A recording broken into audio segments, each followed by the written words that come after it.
An İbni Mes'ud radıyallahu anh. Bugün Tirmizi ve İmam Ahmed'in rivayetinden iki mübarek kitaptan sizin hizmetinize eşittireyim. Hazreti Abdullah İbni Mes'ud aydiyer. Bir gece Nebi Ekrem aleyhissalatu vesselam yatsı namazı okuydu ve gitti. Mübarek otağına kaçtı. Ohum öwürlük geldi, aytti. Liyakum ma'i raculun minkum. Sizin içinizde bir nefer men yanıma gelsin deyiptir. Şu bir nefer bilen düze çıkacak böyle. Gece yatsı namazdan sonra. Hiç kim turmaqa mübarek sözünü töküttü da Peygamberimiz sizin biriniz gelsin dedi. Basın aytıptır. Ve la yaqumanna ma'i raculun fi qalbihi min al-ghish misqalu zerre. Men yanıma şu mahal turk gelecek adam yüreğini ignen ucuyarlı qaralık yok adam tursun deyiptir. Şu mahal turk kaçacak adam yüreğini bir adamdan çürüyüm zerre qaralık yok adam gelsin deyiptir. Abdullah ibn Mes'ud aydiye bir nefere kinam yoktu turp bardım Nebi Ekrem'in yanına. Allah sizin ruhun şad etsin bir taraftan. Ey Abdullah ibn Mes'ud. Sizin biriniz tursun. Turcağının da yüreğine zerre yüreğine qaralık yok. Bitirqin hatta. Fakumtu men turdum diye. Ve ahaltu idaveten. Ve la ahsabuha illa ma'an. Bir tümçe çıkmadı diye dehret suğu ilayan. Derden bir su qumquma deyişimiz yanıqda derden mecerili qap tümçe çıkmamıştık. Resulullah'tan dehret qılmana gerek bolar deyip bunu alıp gittim diye. Kunnuğun alışı yanıqda. Resulullah'tan dehret qılana gerek bolar deyip onu yolla alıp gittim diye. Ve fi rivayet Tirmizi akhada biyadi. Akhada biyadi. Nebi Ekrem aleyhissalatu vesselam Abdullah ibn Mes'ud'e elin bir verik deyiptir. Elleşip gitiptir. İki nefer, iki doğas elleşip gitişi. Elin bir verik deyiptir. Elinden tutup gitiptir. İkisi elleşip gitiptir. Gününün Abdullah ibn Mes'ud. Mekke-i Mukarreme'den çıktık diye. Şehrin taşarısına vardık. Yukarırak, anırrak vardık. Ra'aytu esvideten muctemi'a. Yugda görsem, yüzmülük qaradatlar gördüm diye. Bana ulemalar Leyletul Cin diyelim. Leyletul Cin. Cınna. Qaradatlar gördüm deyiptir. Hatta aleyhi hattan. Ve kâle sallallahu aleyhi ve sellem la tebrahanna hattak. Şu qaradatlar gördük diye Nebi Ekrem aleyhissalatu vesselam bana bir çılık çekti diye. Ey İbni Mes'ud ben gelyansam şu çılıktan çıkma deydi. Qarankı giyeceğin içinde ey İbni Mes'ud şu çılıktan çıkma deydi. İşte sen yanına bir adamlar gelir olara sana keplep yürümez deyiptir. Yani sen de olara hiç sat deyme deyiptir. Çılıktan çıksan ölürsün deyiptir. Helak bolarsın deyiptir. Şu çılıktan men gelyansam çıkma deyiptir. Men çılığın bersinden qaldım. Ve Nebi Ekrem aleyhissalatu vesselam aleyhissalatu vesselam aleyhissalatu vesselam Nebi Ekrem aleyhisselam eve gitti diye. Gözlerini kapat bollu gitti.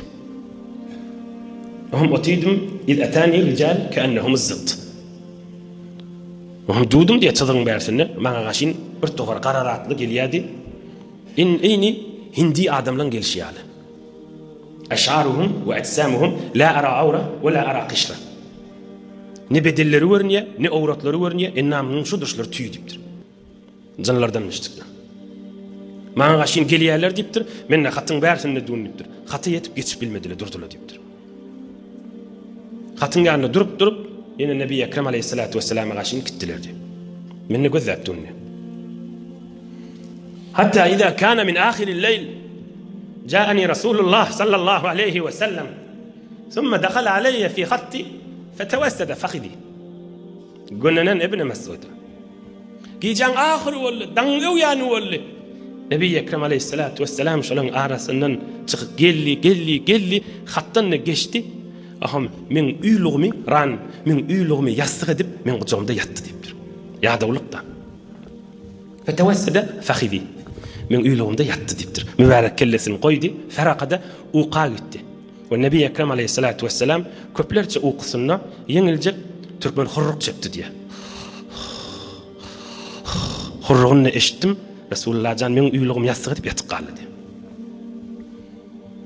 شيء دوقام bir tovar adamlar geldi. Ak koynuklu yankılardan başka. Bir tovar gelip Resulullah Aleyhisselam'ın baş ucuna oturdular ve bir tovarlar gelip ayak ucuna oturdular. Öz aralarını gurrun ettiler. Benim kucağımda Resulullah Aleyhisselam uları gözlep durdu. Bir ayet diye ما رأينا عبدا قد أوتي مثل ما أوتي هذا النبي صلى الله عليه وسلم. شلا آدم نغمت شياتنا آدم نبي أكرم عليه السلام ده شياتنا آدم نغمت بير الشيال برا آدم بير المجد يبتله. إن عينيه تنامان وقلبه يقظان. شلا آدم قذيتي قلبه أيود يبتر. شلا آدم قذيتي وقده قلبه أيود يبتر. مثل أيضاً برمثال ورم شياتنا ديبتر. وهم بيراي ديبتر. من مثال ديبتر. بر آوان اولقانه ولر هانه ولر ديبتر. إن پريشت لحبله. بر آوان اولقانه ولر ديبتر.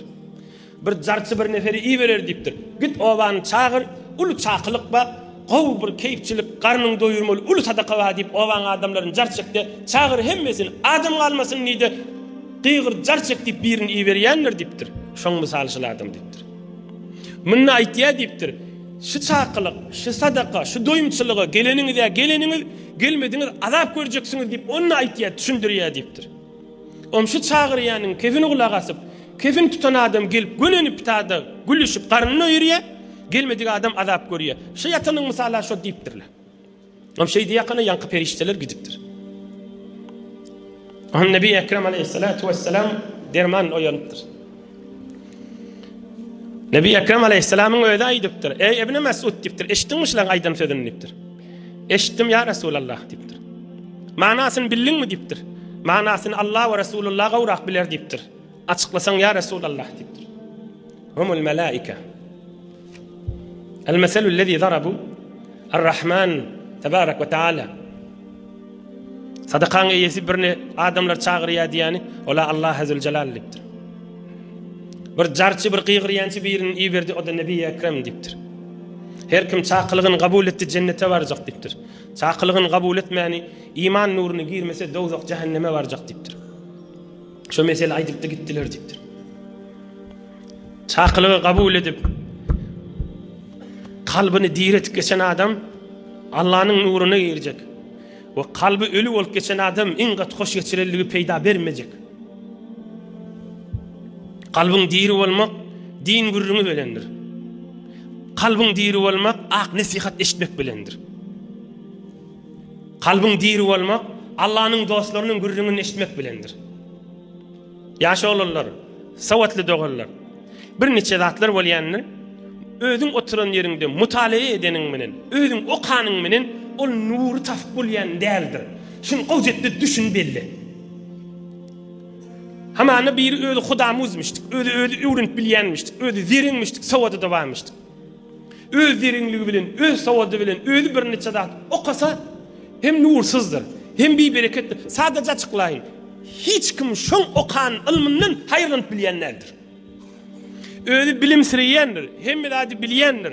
Näme sorasaň jogap berjek ýanyk bolýandyr. Ha bu şeýle bolýar, bir mezhebe nazar berýär, agida nazar berýär, halal harama nazar berýär, bir üýşmelige nazar berýär. Hiç kim ilminden haýrlanyp bilýänlerdir. Bir bereketdir. Nursuzdur. Näme dip akır arıkdan gelip bitsenler. Peygamberimizden beri ustad, pir, şiir. Allah'ın dostları kol ve kol, dim be dim gelýär da. Dim minin geliyor. Geçen hafta aytmadık mı? Nebi Ekrem Aleyhissalatu vesselam Abdullah ibn Mesud'un elinden tutup en okuyup ettehiyyatü diptir. Dim geliyor. Şu dim bereket bilen geliyor da. Kursak bereket bilen geliyor da. Yani Lokman Hekim aytmadı mı? Kâdi çıkıştı, tıkılışta otur dedi. Bu oturmakla nurda. Yoksa hemen Abdullah ibn Mesud'un gurrunu tarihlerden gözle ya şayet Farsi kitaplardan da taf bilin. Gözleyen Abdullah ibn Mesud şidir adammıştık diyen okayan da. Ama mübarek eşitmekte, mübarek didarda adamın kalbi posa ayrılıyor. Çürüge ayrılıyor. Karanqılığa ayrılıyor. Odul kalp diri de olsa canı oşuluyor. Şu mahal biri havası köp, canı sağakim. Ama qow bir halalcık içine, bir qow qara çay içine qayta uğramayamı näme? Canı oşuluyor. Ya takamlı nahar yerine qayta uğramayamı?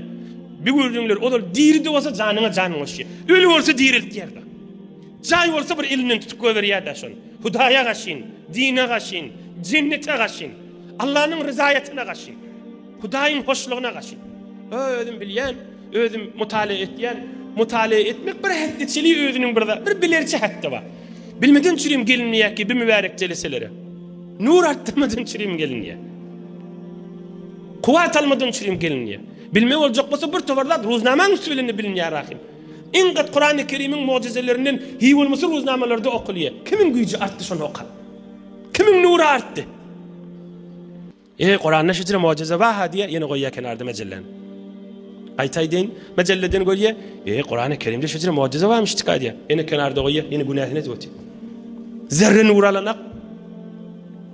Onun çürüm din ýa Luqman Hakim'in gürjüň. Çöke düşüp tıkylşyp oturmak öz adamyň nur bereketde. Abdullah ibn Mesud'un ujağynda Nebi Ekrem aleyhissalatu vesselam otiqa derman gürjüň geçdi. Oham Nebi Ekrem aleyhissalam aýdypdyr. Hal ma'aka min wudu? Ibn Mesud diýipdir. Tüňçäňde suwam dehre kılmaga diýipdir. Qumqumanda suw ýylýan gapdy. Hawa ya Rasulullah. Aytjak bolamda sana dehre suw gerek bolar diýip alqaýtdym diýipdir hal aýdandyr. Fefatahtu al-idawa fa idha huwa an-nabiy.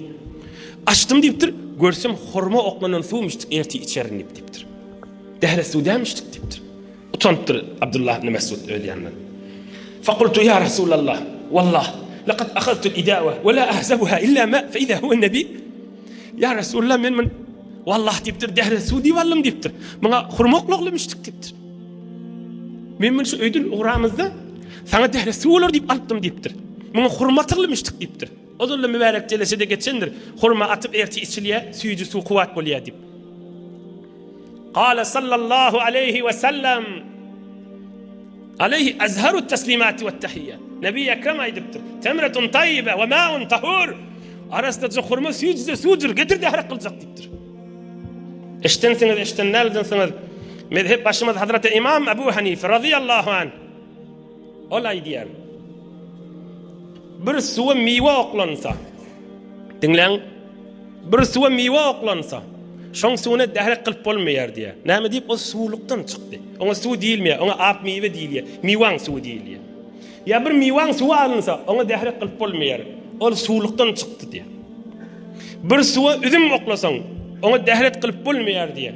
Emma bir suwa hurma oklansa, häzir suwuk bolsa, goýlanmadyk bolsa, şon serdar alem şoňa dehre kılly. Ve men mezhebimde de hurma açılanmasa dehre kılmalı diýär.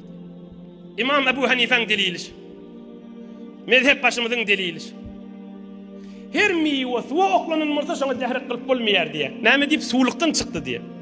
Birji hurma oklansa, o suwdy süýji bolanda bolsa şoňa dehre kılamaly suwuk bolsa diýär.